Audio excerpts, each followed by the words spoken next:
这本来就不是什么大事，米娘不过受了点小伤，都怪婢子大惊小怪的，还惊动了司马跟库迪夫人，真是过意不去。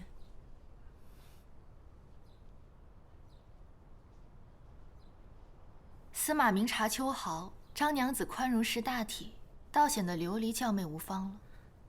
库迪夫人哪里坏，不过只是一场误会。虚伪。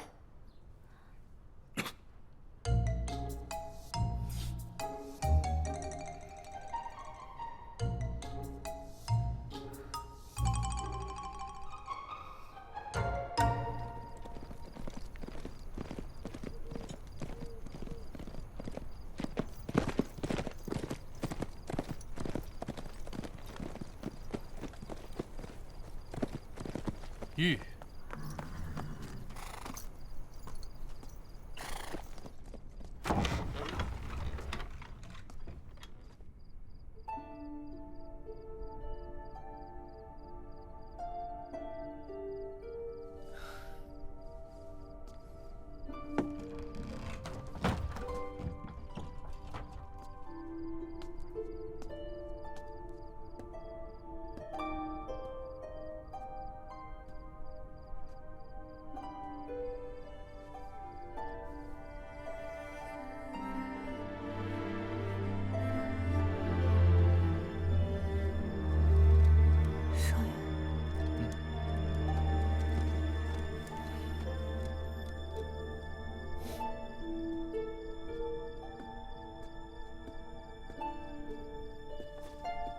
盛玉如何？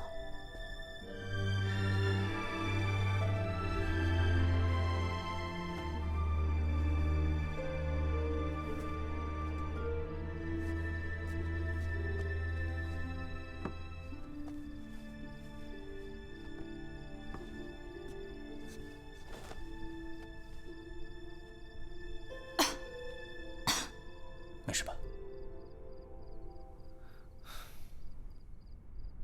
盛玉，程将军做斗流追贼不及，监司免官；王文度做矫诏，4罪，回长安听候发落。其余总管周志度、苏海正各回本部。有恩师暂代大总管，皆至3军。可是冻着了。圣人没有提屠害城内行商的事吗？为何苏海正他们会安然无恙？屠害城内行商，毕竟有碍大唐名声，所以在圣谕中一字未提。刑不罚重，也没法把所有参与的众将都定罪，所以重罚了程知节、王文度2位总管，遣散了诸将，破格重用了恩师，起义已经昭然。恩师既然留下代行大总管一职，陛下的意思可是再次备战，讨伐贺龙？此事我与恩师商议了一夜，若想一举平定北部，兵不贵多，而贵于精，所以此次的大军照常东归，而只在边军挑选精兵加以演训。恩师于练兵备战、冲锋陷阵，那是无人能及，但是在粮草后勤、约束兵士上略有些散漫。六弟，之后我在军营的时间只怕会更多了。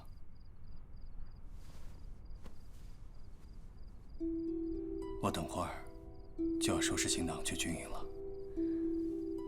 你在家中好好歇息，这年前事务多，之后的应酬只会越来越多。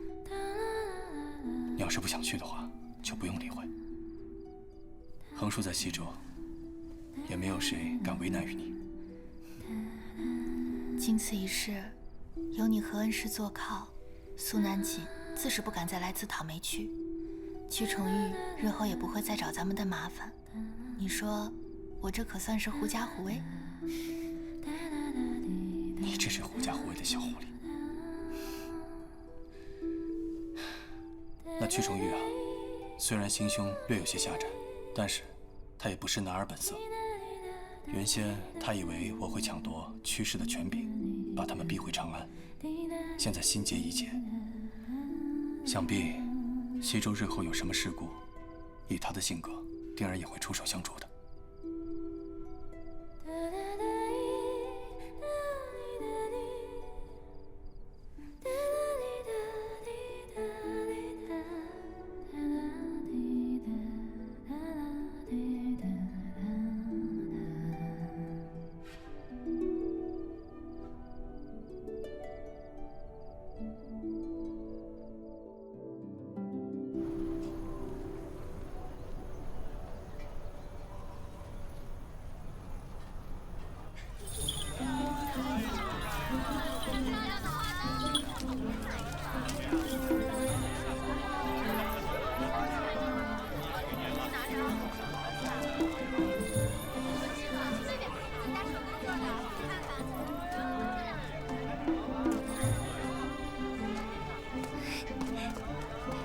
小谭啊，你看他像谁？可像娘子笔下的灶神。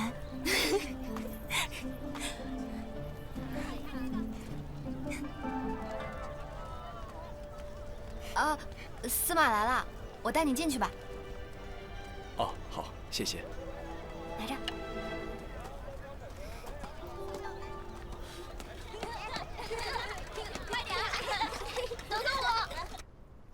娘子这些天画了这么多灶神，都被街坊邻里求走了。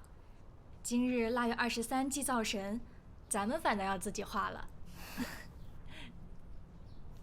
子子，子子，你看谁来了？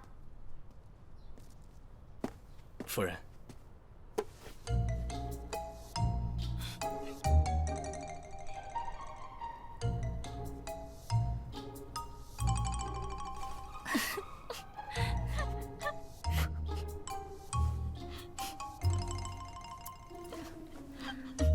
司马，请坐。啊。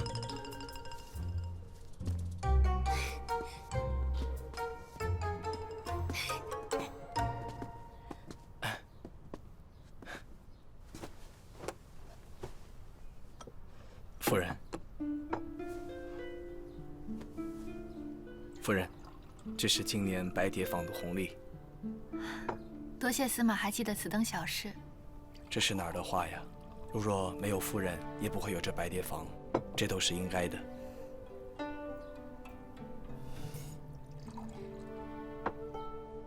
今日我上门，其实还有俗务一件。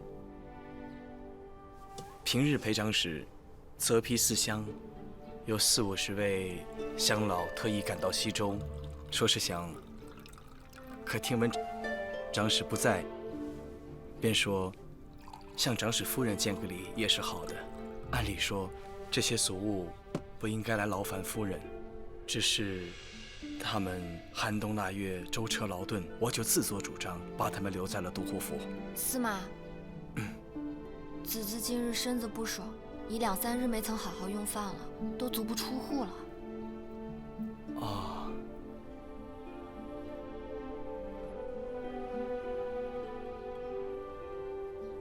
哪有那般娇贵？不过是去都护府一趟，总不好让乡老们久等。阿妮，拿50份佛经，你随我一道过去。是。那我也陪你去。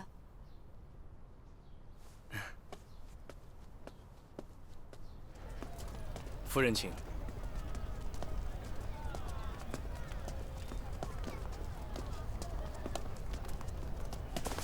哎，子子，你身子不舒服，可莫要勉强。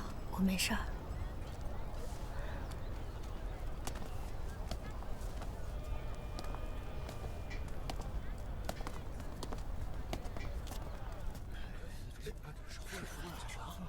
夫人来了！哎，夫人来了！夫人好，夫人好，夫人。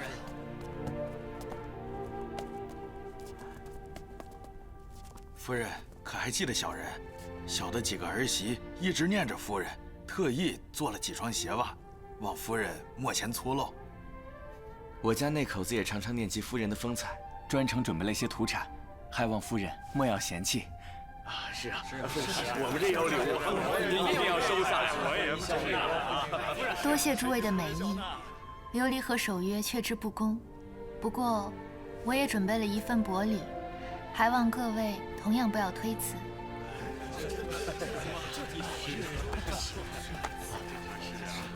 谢夫人。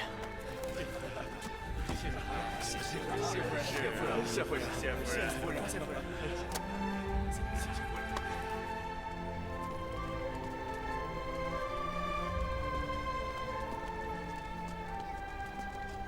今日劳动夫人了，有夫人亲自出面，乡老们也会尽兴而归的。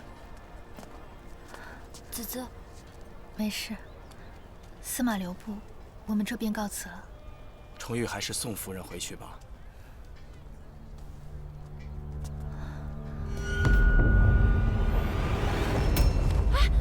娘子，子子，娘子，子子，夫人娘子，夫人，娘子，夫人，娘子，夫人。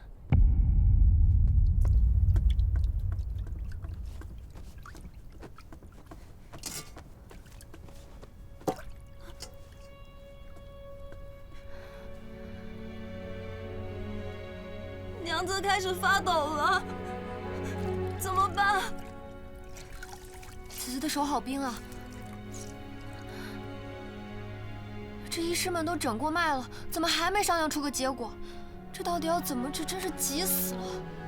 你们在这儿守着，我去催一催。好。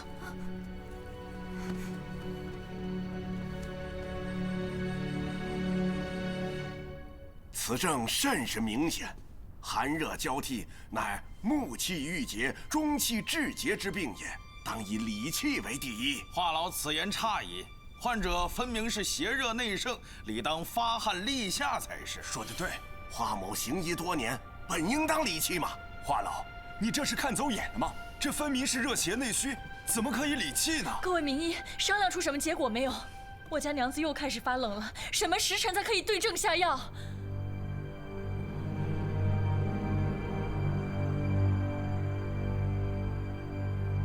你们到底能不能治？会不会治？回司马自是能治，不过是热邪内虚，宣泄出来便可。司马明鉴，分明应当理气，何须宣热？韩医师，你怎么看？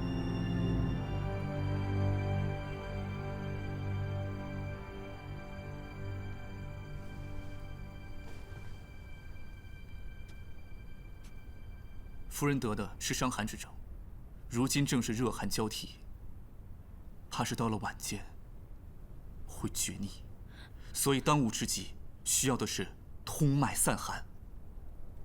若是晚了，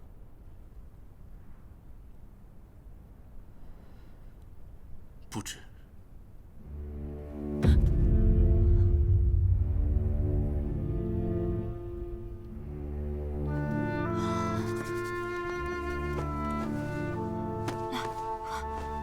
偏偏子父去苏将军的军营议事了，家里连个拿主意的人都没有。子子病成这个样子，要怎么办才好啊？娘子晕倒时，屈司马已经派人给阿郎送信了，阿郎这会儿应该已经在回来的路上了。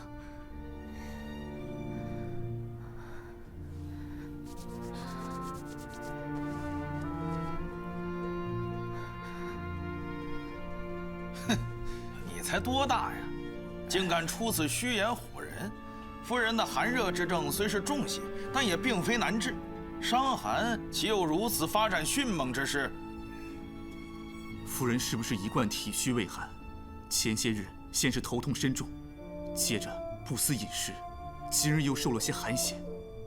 正是，韩医师，我家娘子虽然身子骨看着弱，却是从不曾得病的。你是不是诊错了？她坏就坏在平日里从不生病上。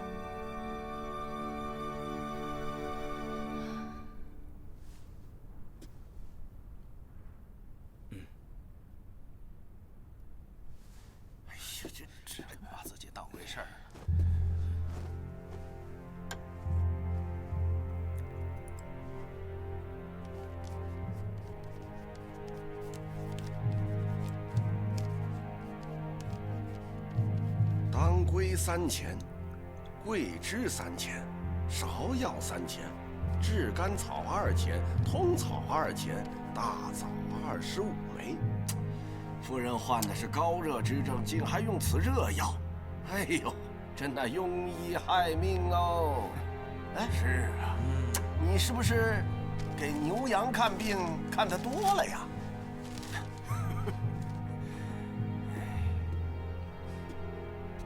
裴长始于韩嗣如再生父母，韩某学浅，或许救不得夫人，但若按他们的治法，夫人必无生理。你，这……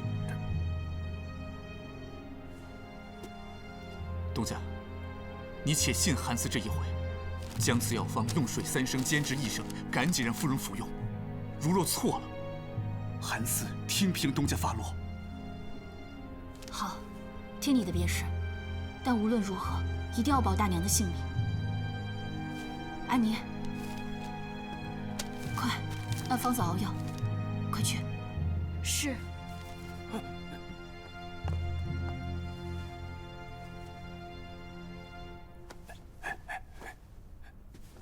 华某告辞了。哼，告辞。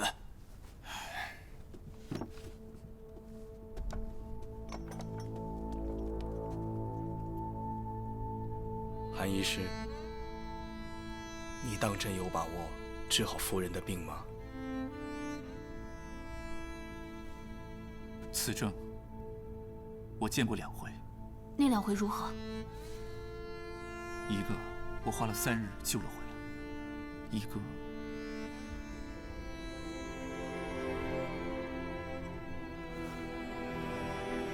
夫人虽然病重，但因为夫人年轻，还有3分志等。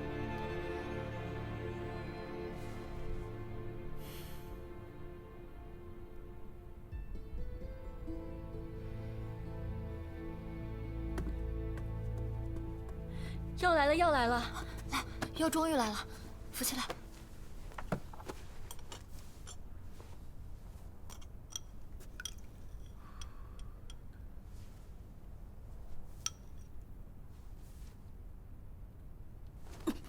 吐出来了，怎么也喂不进去，怎么办啊？那我接着去煎药，咱们多试几次。娘子总要把药喝下去，病才会好啊。好，来再喂。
夫人的情况怎么样？吃过药有好转吗？汤药好不容易才喂下去一点点，要过1、2个时辰才能知道结果。司马不如先回府休息吧。子嗣如果有好转，我们会派人通知司马的。要不是我邀请夫人去见那些乡老李正，夫人也不会如此。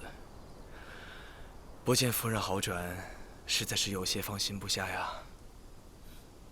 我来就是想同你说，我问过韩医师了，子嗣今日所受的寒邪不过是个引子。子嗣体质虚寒，由心神耗损，伤于劳倦，这场病，便无今日寒邪，迟早也会发作出来的。你不必太过自责了。这一夜，陪府的人都在忙夫人的病情，只有芸娘注意到我的心情，多谢。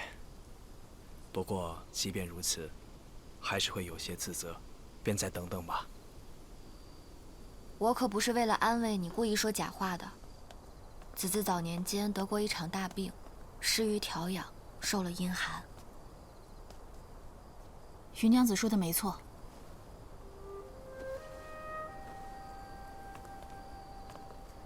从前在宫里的时候，曹王为了利用大娘陷害太子，便给她下了毒。大娘就曾大病数月，是守约历尽千辛万苦寻来的奇药，这才保了大娘的性命。所以从那场病之后，夫人就再没看过医者，也再没保养过。夫人现在的情况，如果时不时生场小病也就罢了，她坏就坏在她从来不生病，因为全是依靠一口心气吊着，一旦气松下来，那便是病来如山倒。莫说大娘在宫中这些年过得步步惊心，便是嫁于守约之后，也一步都不能错，一时都不敢粗心大意。原来大娘不是不会得病，而是不能病，也不敢病。好不容易如今都尘埃落定了，却把先前欠下的都给还了。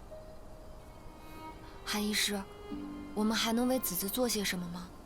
夫人现在的情况呢，不怕发热，只怕寒厥，最忌汗出阳厥。你们多去准备些暖囊温着些，一旦寒气过了肘部跟膝部，赶紧过来知会我。好，多谢韩医师。我已经2次差人去给裴长史送信，想必他也快回来了。我就在这儿等等，有什么事情随时知会我。好。劳烦了韩医师。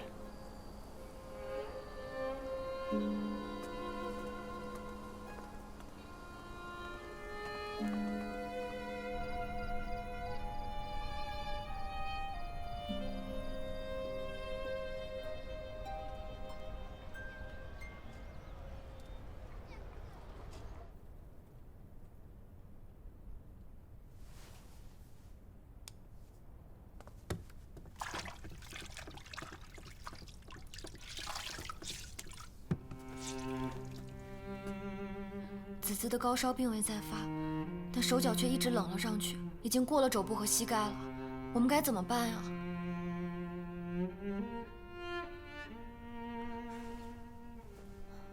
我马上去请韩医师过来。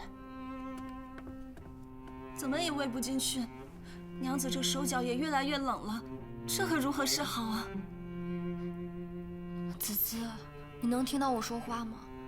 你喝药好不好？不喝，病怎么会好呢？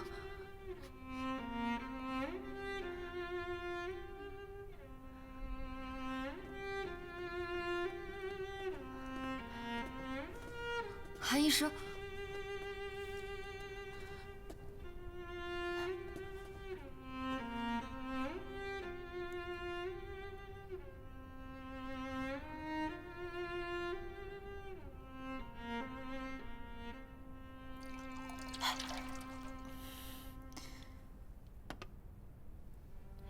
韩医师，子嗣的情况怎么样？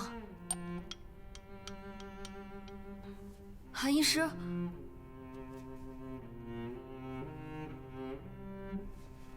有什么法子能救救他吗？韩医师，求求你了，你想想办法救救我家娘子吧。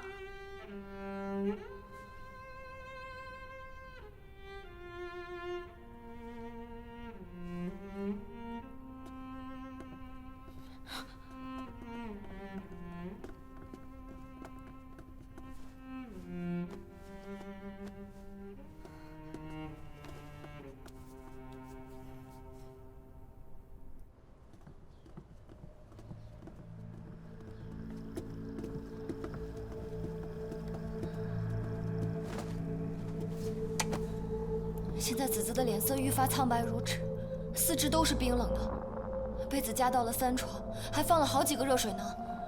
可是他还是止不住的发抖，身子也慢慢蜷了起来。我写了副新方子，方子里只有甘草、干姜、生姜、附子，你赶紧拿着把它煎一下。韩医师，药这般喂不下去，换药又有何用？你赶紧再想想别的法子呀。若是男子，可用艾灸，温阳通经，再推拿喂药。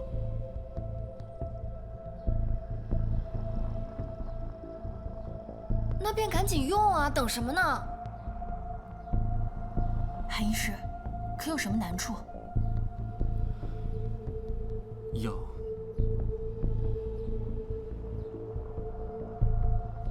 要先托去中医。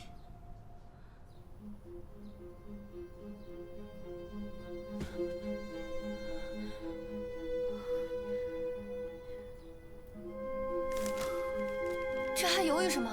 子子命在旦夕，什么世俗规矩，会比命还重要啊！你说的是没错，可琉璃毕竟嫁给了守约，我怎么敢做这个主啊？你们的顽固和偏见会害了子子的。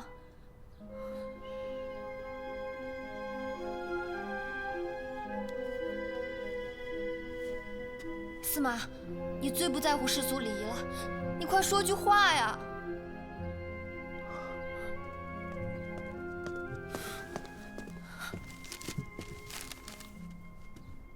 琉璃怎么样了？韩四无能，没能让夫人用下药。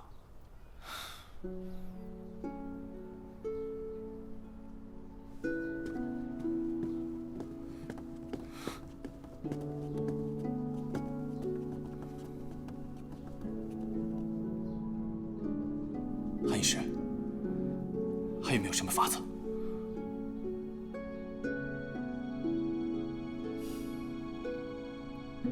或可艾灸。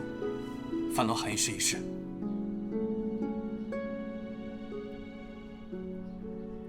可艾灸需要去瘀治基，而且穴位在背后和下腹。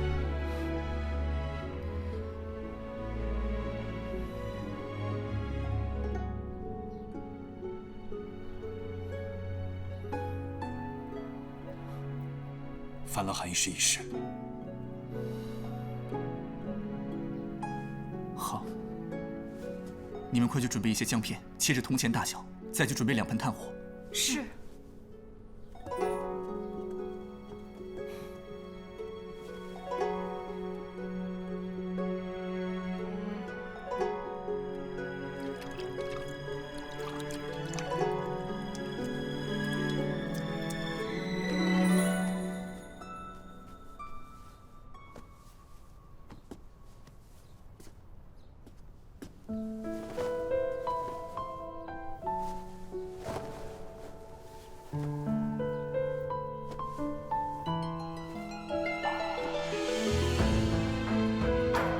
韩医师，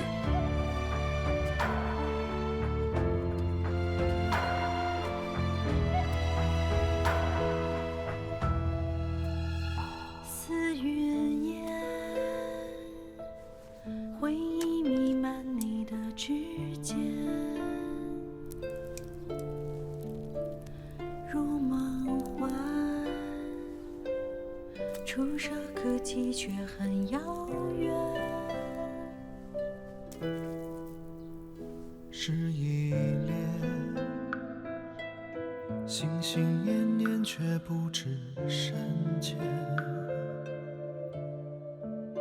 只为化解，相对无言，思绪万千。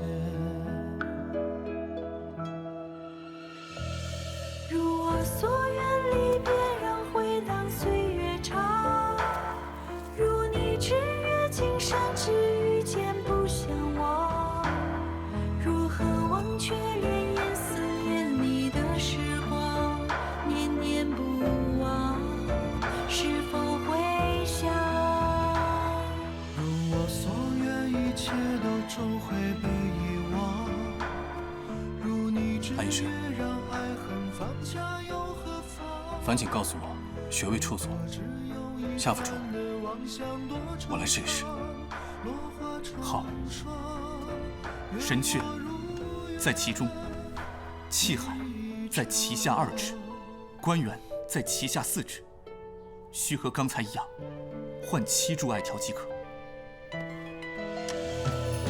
如我所愿，离别让回荡岁月长。如你知月今生，只遇见不相忘。如何忘却绵延思念你的时光，念念不忘，是否会想？如我所愿，一切都终会被遗忘。如你知月让爱恨放下又何妨？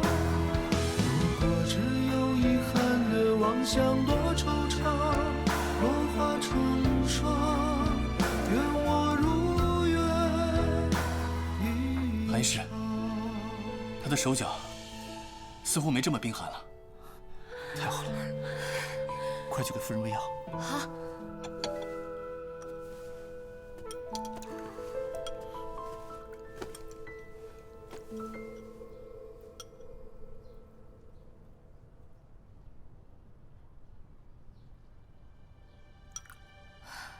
喝下去了。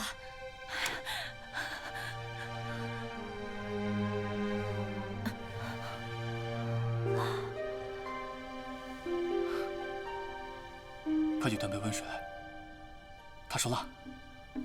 好。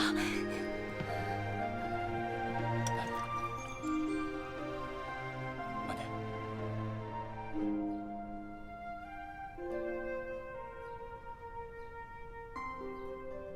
阿郎担心娘子病情反复，委屈韩医师在府上休息，方便随时为娘子诊治。不周之处，还请韩医师多多担待。缺什么用什么呀，您就跟安妮说。安妮娘子客气了。那不打扰您休息了。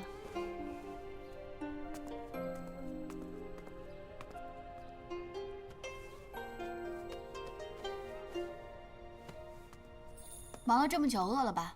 牛肉面，赶紧趁热吃，吃完再休息。你这手，我给你上药。这点小伤不打紧的。这般红肿还说不打紧？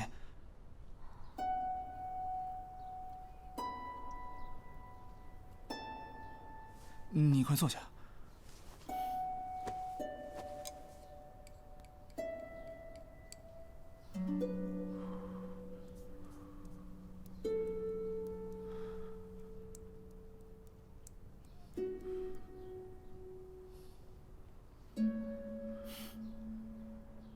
这刚才给大娘艾灸都没见你脸红，现在给手上个药，你脸怎么这么红啊？那不一样。我是医者，我医病的时候眼里就只有病症，没有杂念。夫人在我眼里，她只是病患。那我呢？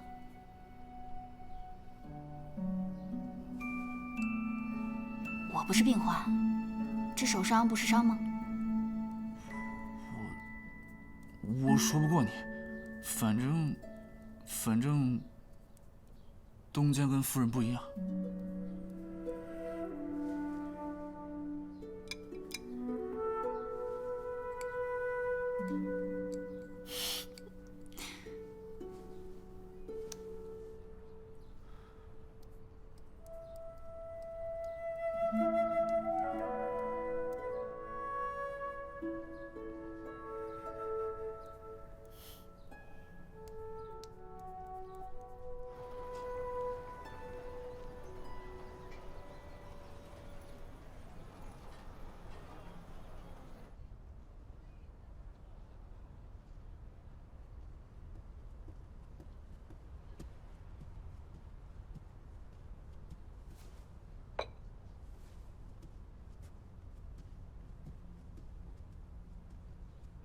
多谢张娘子前来探望夫人，不过夫人还在昏睡，一直未醒，长史也一直陪着，咱们外人也不方便进入内宅打扰，不如就由如月陪娘子说说话。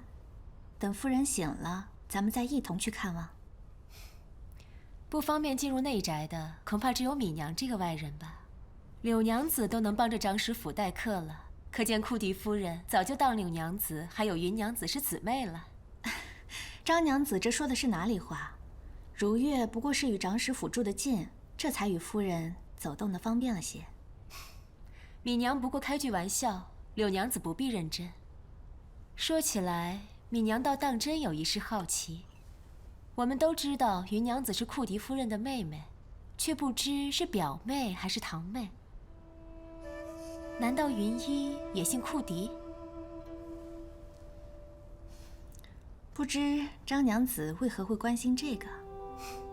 自然是因为羡慕库迪夫人待云娘子亲厚，米娘也想有这个福分，多亲近库迪夫人。这乃库迪夫人的家事，如月不便多言。咱们还是喝茶吃果子吧，随口闲聊罢了。柳娘子倒是严谨得很，不怪库迪夫人信任你。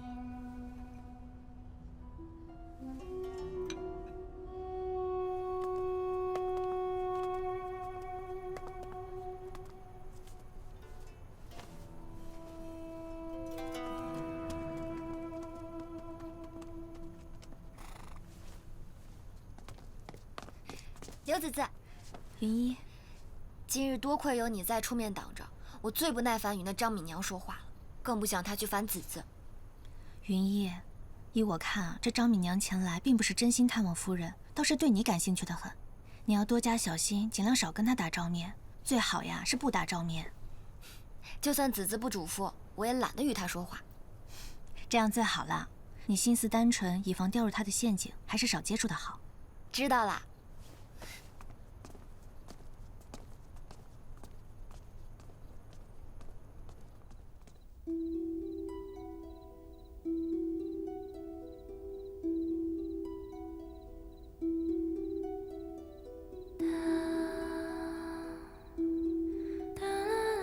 琉璃，你不是经常盼着我从衙门回来给你带的礼物吗？我这次特意让人从长安捎了书籍回来。当初西周夫人路途遥远，我带了一大车的经史子集，所以唯一的一本消遣读物诗书都被你给翻烂了。我这次让人开了书单，寻了些有趣的书，就想送给你。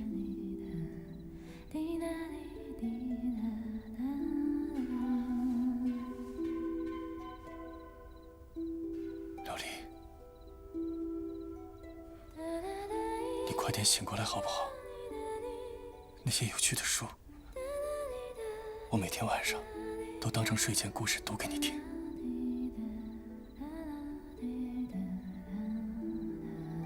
你说好不好？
下一步。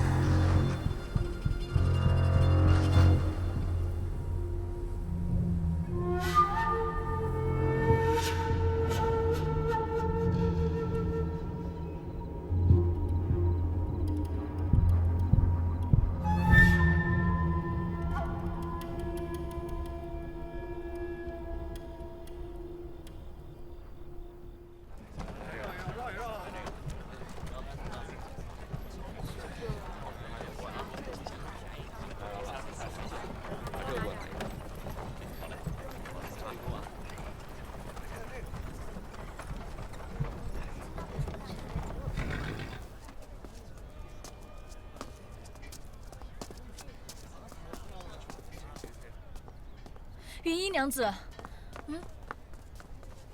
云衣娘子，张娘子又来探望我家娘子了，已经到前院了。要不，您去拦一拦她。